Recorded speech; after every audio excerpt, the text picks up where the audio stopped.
বেশ অনেকদিন হয়ে গেল আমাদের সকলে একসাথে কোথাও বেরোনো হয়নি। তো সেই জন্য বাড়ি যাওয়ার পর ভাবলাম একটু কোথাও গিয়ে খেয়েই আসা যাক। যেমন ভাবনা তেমন কাজ।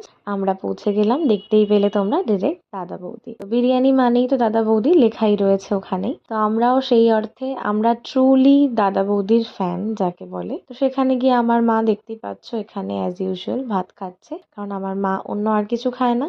আমরা পৌঁছে গিয়েছিলাম একদম লাঞ্চ টাইমে, আর যেহেতু মাছ ছাড়া আমরা বাঙালি কিছুই বুঝি না, তাই প্রথমেই অর্ডার করেছিলাম ফিশ ফ্রাই। ভীষণ ভীষণ ভালো খেতে ছিল ফিশ ফ্রাইটা, অসাধারণ যাকে বলে। আমার ছেলেও এখানে দেখো ফিশ ফ্রাই খাচ্ছে, ওর নিজের খাবারের প্রতি কোনো ইন্টারেস্ট নেই, শুধু আমরা যেটা খাবো তার প্রতি ওর ইন্টারেস্ট। তারপরেই চলে এলো গরম গরম মাটন বিরিয়ানি। কোয়ান্টিটিটা মোটামুটি যা দেয় তাতে তোমার একজনের পেট ভালো মতো ভরে যাবে। আমি তো একটা গোটাও শেষ করতে পারি না। সাথে থাকে এরকম সালাড আর গ্রিন চাটনি, নরম তুলতুলে আলু, ঝরঝরে রাইস, তার সাথে নরম তুলতুলে মাংস। একসাথে মুখে যাওয়ার পর সে যে কি স্বাদ, যে না খেয়েছে সে জানে না। পাশেই ছিল স্টাইল বাজার, তাই প্ল্যান না থাকলেও খাওয়া দাওয়া শেষে আমরা ওখান থেকে ঢু মেরে শপিং করে ফিরলাম বাড়িতে।